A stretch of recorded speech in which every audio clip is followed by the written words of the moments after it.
Alright, so starting us off with a heavy parry, you can get a light riposte for 12 damage or a zone for 16 damage, but will cost a little bit more stamina. They also have different options when it comes to chaining, so the zone will only be able to chain into a light or a chain heavy, whereas the light will actually be able to chain into a bash or an unblockable heavy.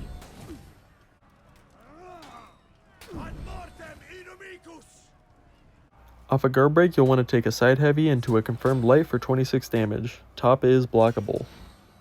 There's actually no point in throwing an enemy into a wall and doing a top heavy into light straight after that, because that still only does 26 damage. What you instead want to do is throw them into a wall, long arm, and then do your top heavy into light, and that will do 29 damage. The thing about doing this punish though is if your opponent immediately throws a light, then they will actually be able to trade with a follow-up bash that you might throw, and they will be able to actually interrupt an unblockable that you throw, even if it's a side unblockable. The only thing that you can throw that will actually land quicker is a finisher light. A light parry without a wall is going to be a top unblockable heavy into a confirmed light for 29 damage. If there is a wall behind your opponent, you can do impale into long arm, into top heavy, into confirmed light for 32 total damage. As I noted in my last video, if you do the impale from the right, you'll go to the left. If you do it from the left, you'll go to the right, and you'll want to hold the button all the way down in order to get the maximum distance. And yes, this is screen recorded footage from my previous video that I'm reusing, sue me. Now this is one I see people mess up all the time. After a bash, you'll want to do a side light for 13 damage compared to the 9 damage you'll get from a top light. A light parry will give you an out of stamina light, direction does not matter.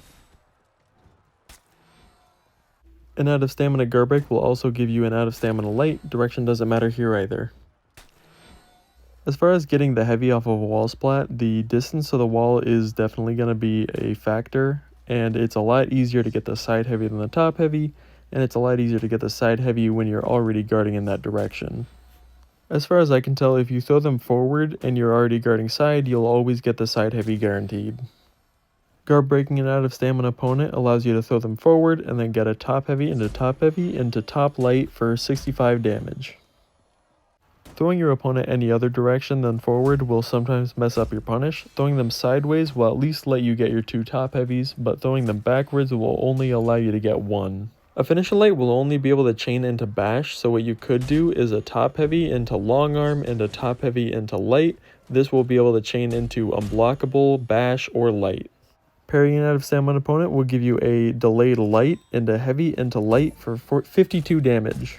The reason I say to delay it is if you throw the light immediately, it'll do a riposte and they will not fall down. If you want to continue your offense, you can do zone into long arm, into top heavy, into light, which will do 45 damage and will chain into bash or unblockable.